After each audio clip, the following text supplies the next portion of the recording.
Sawa mama, nitakuletea. Nenda ukalete.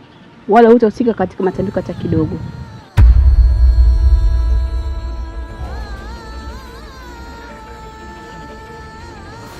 Ndio maana nimekushirikisha wewe mtoto wake mwenzangu. Na kuhusiana na hicho kirude kimambo, haina maana kama ameachiwa Hanifa ndio yakiongoze. Unatakiwa kufahamu kwamba Hanifa hataki tena mambo ya matambiko. Na vile vile hata remote inanunuliwa na inawekewa mabetri, lakini haiwezi kujiongoza yenyewe. Lazima kuwa kuna mtu ambaye anayeconnect na kuiongoza. Hivyo basi, ni jukumu lako wewe na mimi kurejesha utamaduni wetu wa mwanzo na kukabidhi wewe ndugu yangu. Nifanyie kazi. Kumbuka pia jina la mama yetu Consolata lilikuwa likiokopeka sana hapa katika kijiji, na inatakiwa liendelee kuogopeka sana na endelee kufahamika ni alikuwa mchawi wa kuotea mbali. Na kukabidhi wewe kama ndugu yangu, kapambania hicho kivambo tukipate. Sawa kaka, nitajitahidi. Bwana Mtapila, mimi mdogo wangu. Kaka kwema? Kwema. Shikamoo. Marhaba. Uko vizuri?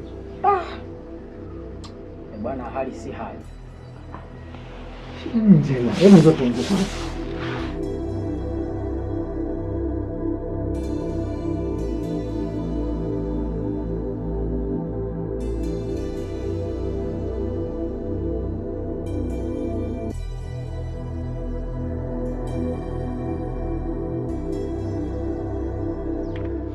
Vipi mdogo wangu Mtapila, mbona unaonekana kama una haraka sana na hauko sawa? Shida nini? Kweli kaka, sipo sawa. Nimetoka hapo kwako hapo kumwangalia ndugu yangu hali, sivyo bahati sijamkuta. Labda kulikuwa kuna ujumbe wake au kuna mzigo wake wote ambao naweza nikampatia? Hapana, hakuna ujumbe wala hakuna mzigo, ila akifika mpe taarifa zangu, ama sivyo nitarudi mimi mwenyewe jioni. Haya, inshallah tuko pamoja. Sawa basi, tarudi jioni.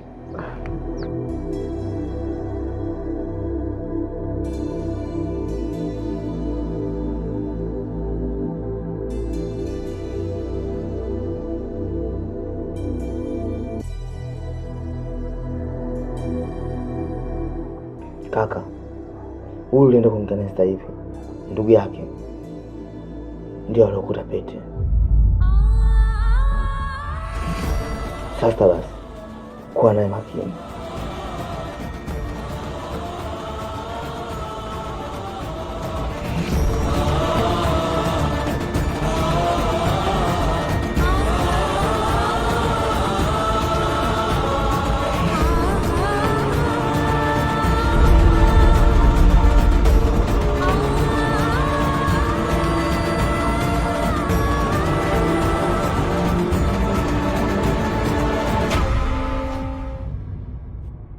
Pandeji, yule mtoto tayari kashanikimbia. Yolanda, nilikwambia mtoto atakuja kugeuka. Umeona kasha kugeuka, na atakuua. Kuniua hawezi. Na hapa nilipo naelekea huko huko alipo Consolata. Lazima nimpate Consolata. Yolanda, naomba tuelekee wote huko kwa Consolata. Japo haijalishi nimekutana na Mansuri nimemwelezea. Na sasa hivi ndo alipoelekea. Kwa nini umemwelezea Mansuri? Yolanda, mazingira aliyokutana na Mansuri, hata ingikopo ni wewe, lazima ungemwelezea. Basi sawa, haina haja, tuondoke.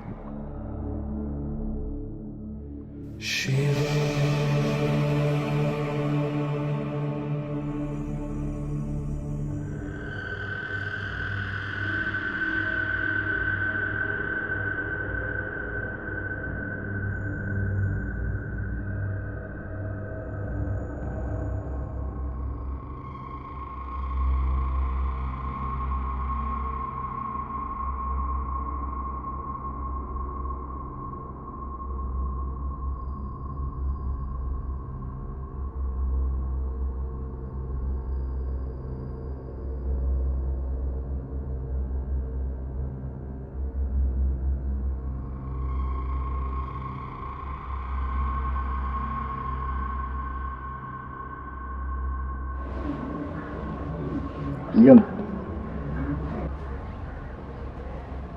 Vipi? Salama. Baba, karibu. Asante. Naam. Vipi, mbona kama haupo sawa? Kweli mjomba, nimechoka sana. Kuna shida mjomba. Shida ipi hiyo?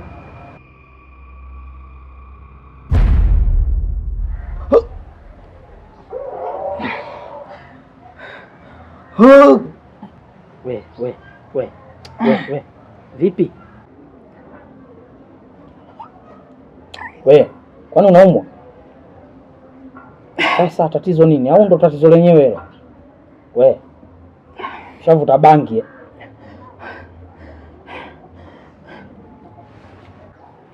We, vipi?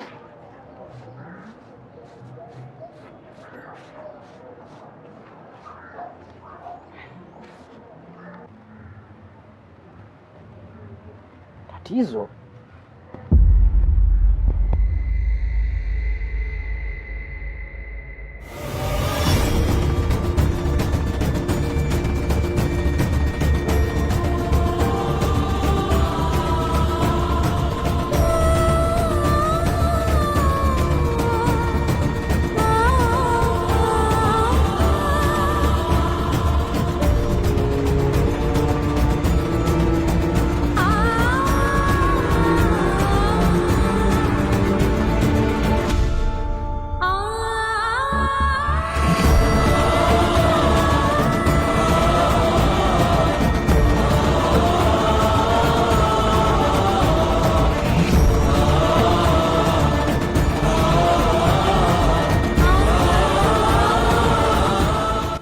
Mansur, nimegundua kile kitu cha matambiko Consolata amemwachia mwanae. Kwa hivyo, haina haja tukamtafute Consolata wakati mwanae ana hicho kitu cha matambiko. Na tuna uwezo wa kupata ile pete kupitia kile kitu cha matambiko. Unafikiri itakuwa rahisi kukipata hicho kitu? Ndiyo, tutafanyika kukipata. Ile familia tayari washaanza mtafaruku. Kwa hivyo kuipata hiyo kitu ni rahisi sana. Na mwanae Consolata ananiamini mimi. Sawa. Kwa tusubiri tuone matokeo. Vipi? Mbona kijana katoka hapa anakimbia? Mimi mwenyewe hapa ndo nipo kwenye mshangao.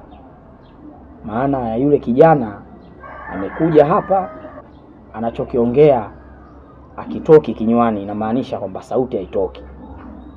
Akalazimika kuandika hapo unapoona. Lakini ameandika neno ambalo limeniacha mimi kwenye sintofahamu, kwamba kuna tatizo, sielewi tatizo lipi. Namuuliza tatizo gani, ananishika mkono tuende huko. Punde wewe unatokea pale. Kitendo cha kukutazama wewe, kanitazama mimi, kakimbia. Sasa sielewi ndugu yangu, je, unahusiana na hii kauli ya kwamba kuna tatizo? Ina maana tatizo wewe unahusiana nalo, au una chochote unakijua kuhusiana na yeye au na alichokiandika hapa? Hapana. Kijana wala sina mazoea naye. Ni mwenyewe nimestaajabu kidogo alivyokimbia. Sasa inakuwaje mtu akuone tu aanze kukimbia? Ndugu yangu, umekuwa mzuka. Vijana bangi wachanganya. Sielewi. Kwa nini umenifananisha? Anyway, tuachane na ili swala. Bwana, nimekutafuta sana hapa hizi siku za nyuma, hizi siku 2-3 hizi. Nilikuwa nimekutafuta kweli yani. Nimefika mpaka kwa kaka yako, nilikuwa nakuulizia wewe. Maana ndugu yangu na shida na matatizo. Nilikuwa nahitaji neno kutoka kwako. Ni matatizo gani? Ni shida gani? Unawajua wale watoto wa marehemu dada yangu wa? Haswa? Nawajua vizuri. So Sifuku na dada yake. Haswa? Hawa. Wale watoto bwana, mimi wamenishinda. Nimewakana udugu. Shida ni nini hasa? Unaambiwa hivi, asiyefunzwa na mamaye funzwa na ulimwengu. Lakini ndugu yangu, hapo huko nafika mbali. usije kujaribu hilo swala hata siku moja. Kumbuka wale watoto wa dada yako na marehemu dada yako walipofariki, watoto walikabidhiwa katika mkono wako wewe. Leo ukisema unakaa ndugu na watoto, wataenda wapi? Wapi waende watoto? Wanataka wao wageni nani katika huu mji? Wale watoto watakiwa wakipata matatizo kulete wewe. Leo hii unakaa ndugu na watoto. Jifikirie kwa makini ndugu yangu Mtapila. Sasa kama wale wenyewe hawajihurumii na wafikirii kuhusu hilo, wewe unahuzunikia wewe kama nani? Mimi nawasikitikia kwa sababu naona kama vile watoto unataka kuwatenga. Sio mimi, ni wao. Simfukwe amekuja hapa nyumbani ananituhumu mimi nimemkaba dada yake. Si umenielewa? Hivi ndugu yangu utoka tumeanza kufahamiana mimi na wewe, umewahi kunisikia popote kwamba mimi labda nahusika na mambo ya ukabaji, nimempiga mtu, nimemtukana mtu? Umewahi kusikia? Haujawahi kwa vitendo. Lakini siwezi kujua mpaka mtoto kasema hivyo ni nini kilitokea. Achana na Simfukwe. Dada yake ananitangazia mimi kwamba mimi ni mchawi. Mimi Mtapila, mimi na mambo ya uchawi wapi na wapi? Kama mimi mchawi basi hata marehemu mama yao alikuwa mchawi, maana sisi familia moja bwana. Yule wa kiume sui bangi na mchanganya, maana nasikiaga anakaa na ule mpuzi mwenzie ule mfupi alokimbia hapa sasa hivi. Wanakaa bondeni kule wanavuta zao sigara bwege. Ikishawabana njaa naona ndo wanaanza kuongea mambo haya ambayo hayaeleweki.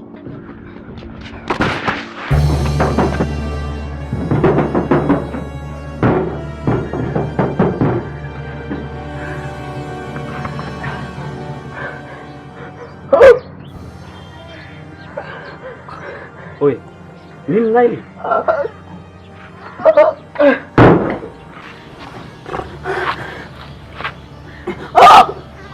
Oi Naili, mbona mimi sikuelewi nini shida?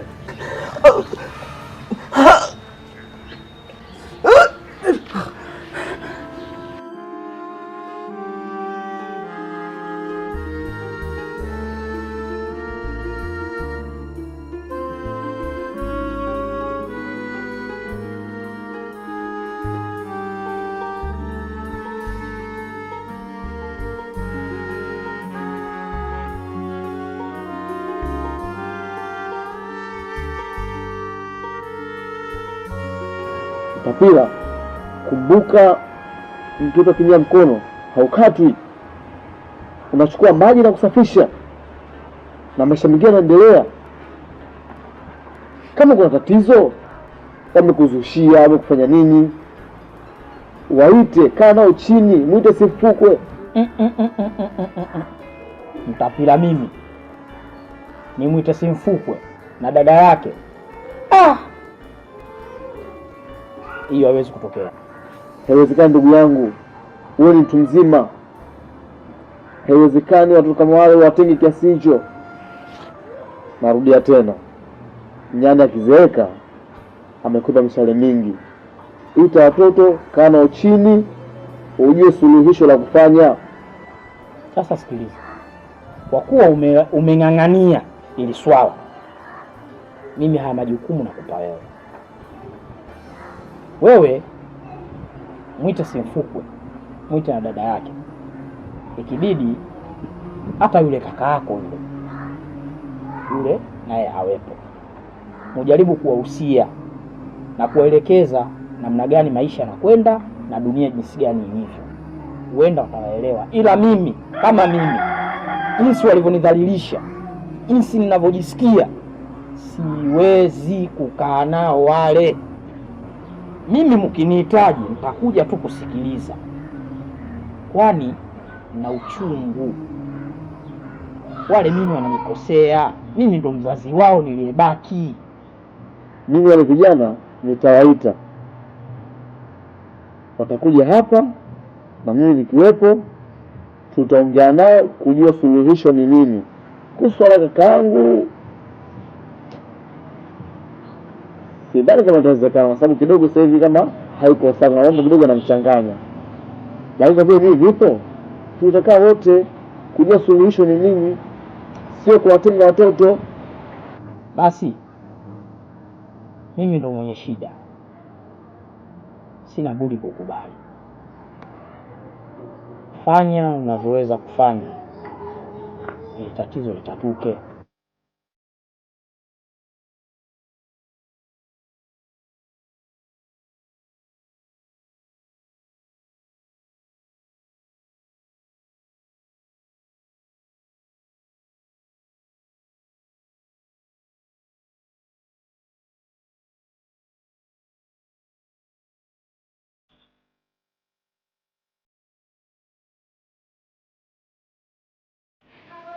Nyie ni wavuta bangi.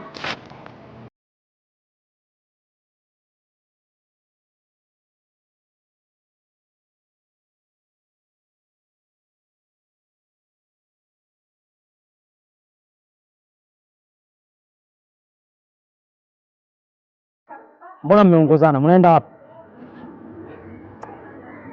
Mjomba, mimi simuelewi kabisa. Kwa sababu amekuja pale nyumbani haongei, ananishika mkono, sijui anampeleka wapi. Ndio hapa nilikuwa namfuatilia. Afu wewe si unitumbia mimi wewe? Huyu ana matatizo gani? Alafu usifukwe. Wewe nikwambie mara ngapi ndugu yangu? Yaani uzunguka ulimwengu wote, mimi ndo mzazi wako nilibakia. Wewe unasema wewe ndo mzazi wangu, lakini mjomba, wewe nimekuita mama unakataa. Usinichefue. Wewe na huyu mvuta bangi mwenzio nilishawakanya, ila hamtaki kusikia. Haya, saizi mmeshikana mikono, mnaenda wapi? Mimi najua kuna kitu cha maana unachokizungumza, kumbe ni upumbavu mtupu.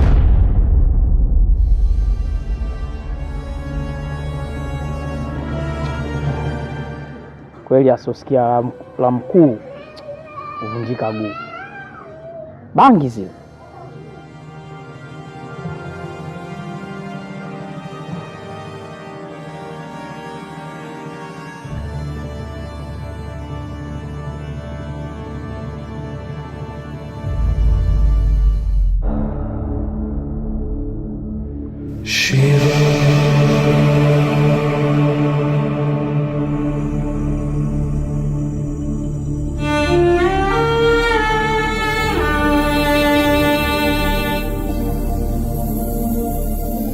Naili, tusisumbuane kama vichaa.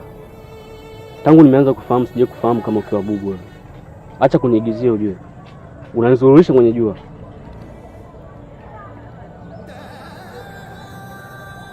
Sasa mimi ukinifanyia hivi mimi ndo nini naelewa.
Habari zenu mashabiki zetu, wapenzi wetu, ndugu zetu, wazee wetu na mama zetu pia. Jamani, Mnaoniona hapa mbele ni mkurugenzi wa Simfukwe Family ama Simfukwe Movie Zetu. Nashukuru kwa wale wote mnaonisupport na kuniunga mkono tangu nimeanza Binti wa Ajabu, nikaja Suria season 1, Suria season 2, mpaka nimekuja kwenye hii Shivani. Nashukuru na pia naona support yenu, naona mawazo yenu, hamnitupi na mnazidi kunipa moyo. Jamani, niko hapa kwa ajili ya kutoa taarifa ambayo sio nzuri sana na sio mbaya sana. Ni mipango ya Mungu. Jamani, hii season yetu ya Shivani, season 1 tutaishia kwenye episode ya 10. Na ni kwa sababu ambazo zipo nje ya uwezo wetu. Mhusika wetu mkuu ambao mnamuona amecheza kama Shivani, amecheza pande mbili. Sasa kuna dharura ambayo amepata ambayo imesababisha tunasua kuposti vipindi hivi karibuni.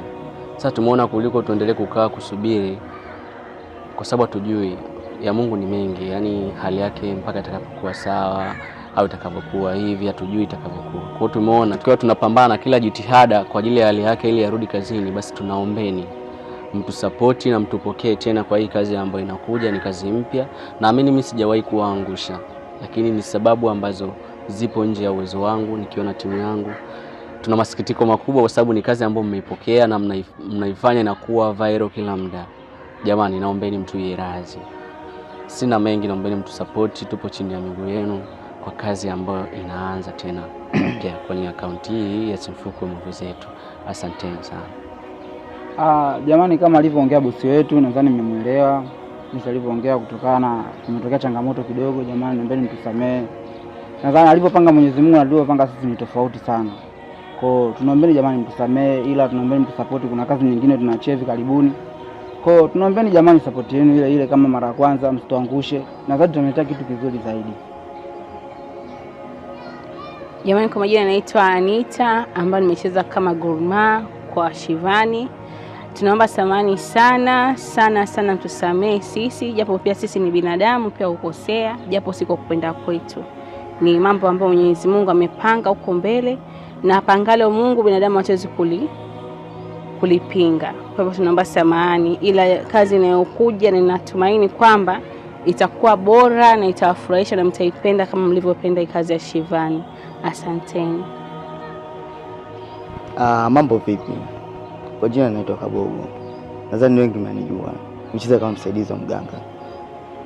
Alichokisema bosi wetu kipo sahihi. Kuna changamoto hapa katikati imejitokeza. Kwa hiyo tunaomba lazima mashabiki wetu. Kuna kazi mpya hivi karibuni tunaiachia. Tunaomba support zenu kama mlikuwa matusupport katika movie ya Shivani. Tunaomba support hiyo iongezee zaidi. Asanteni sana. Kama mlivyosikia timu yangu, hawa ni ndugu zangu naishi nao, tunapambana huku. Jamani, tunaombeni mtupokee ndugu zangu. Tunaombeni mtu support. Msisahau Simfukwe bila nyinyi sio chochote. Please msisahau kulike, kusubscribe, kushare, comment. Assalamu alaikum wa rahmatullahi wa barakatuh. Ndugu zetu, mimi naitwa Omar Yasin Kamanda, almaarufu kwa jina langu la sanaa naitwa Mansur. Mimi ni miongoni mwa timu Simfukwe, na kama unavyoona hawa ni baadhi ya wasanii ambao tumeshiriki katika movie yetu ya Shivani. Tumekuja hapa mbele yenu kuwataka radhi na kuomba msamaha kwa kuchelewesha kazi, pia kwa kuomba radhi sana kwa hii Shivani kuishia episode ya 10. Sio lengo letu. Alipangalo Mwenyezi Mungu, sisi binadamu hatuwezi kulipanga. Kama mkurugenzi alivyotoka kueleza hapo awali, kashafafanua kila kitu kwamba ni changamoto za kibinadamu zimeweza kutokea. Hivyo muweze kutuvumilia, na tunaweza kuwaomba support yenu, muweze kutusupport kwa kile tunachokifanya. Kwani sisi tunahitaji kufika na hatuwezi kufika bila ya nyinyi. Nyinyi ndio vipenzi vyetu, nyinyi ndio kila kitu kwetu katika channel yetu. Tunawapenda sana na tunawajali sana. Tutawaletea vitu vilivyo bora kila siku na kila wakati. Asanteni sana. Naam. Habari ndugu zangu. Kwa majina naitwa Hashim ibn Yahya almaarufu Dr. Abu Nusaiba. Bwana, kama ambavyo wenzangu wametangulia kuzungumza, hivyo basi hatuna budi kukuombeni radhi kwa mara nyingine tena, kwa sababu hakuna mkamilifu. Na ili tulete kitu bora, ndio maana kuna mistake kama hizi hapa zinakuwa zinatokea. Kuna mapungufu ambayo tumeona yakiendelea kuwepo yanaweza karibu kazi yetu kwa ujumla. Hivyo basi tunakuombeni nyinyi kama vipenzi vyetu. Hii sio kwamba ndio imeisha. La, kuna mipango ambayo tunaiweka vizuri, na ikiwa ni muendelezo wa kazi nyingine nzuri na bora zaidi zinakuja. Haina maana hii sio bora, lakini tunataka tutengeneze kitu ambacho ukitamani kukiangalia leo na kesho kikuvutie zaidi. Tunajua ni simu nyingi sana ambazo zinapigwa kwa mkurugenzi wetu, hiyo inatupa yani kwamba morali wa kuzidi kufanya vitu vizuri zaidi. Hivyo basi kwa maudhui hapo tunakuombeni kama ambavyo mmetuvumilia huko mwanzo, basi mtuvumilie tena, na muda si mrefu tunaweza kutambulisha kazi nyingine, lakini pia msiache kutufollow katika mitandao yetu ya kijamii. Hii itatufanya tujione ni bora zaidi kama nyinyi, kwa sababu bila nyinyi sisi hatuja kuwepo katika tasnia hii hapa. Tunafahamu kwamba Mwenyezi Mungu ndio anatoa riziki na ndio ametukutanisha sisi na nyinyi. Ni wengi mnaotufahamu, lakini sisi wengi hatuwafahamu. Ndio maana unaweza kukuta viewers hata 500,000, 600,000. Sisi hatumjui mtu mmoja mmoja. Shukrani zote ziwafikie kila mmoja ambaye amepoteza muda wake, kwa sababu kuangalia dakika 20 kwenda juu si kitu kidogo, ni mtu ametenga muda wake akaangalia. Hivyo basi tunakuombeni radhi, Mwenyezi Mungu awahifadhi nyote na tukinge na maradhi, tuendelee kuwa na afya njema. Amin. Assalamu alaikum wa rahmatullahi wa barakatuh. Wa alaikum assalam wa rahmatullahi wa barakatuh.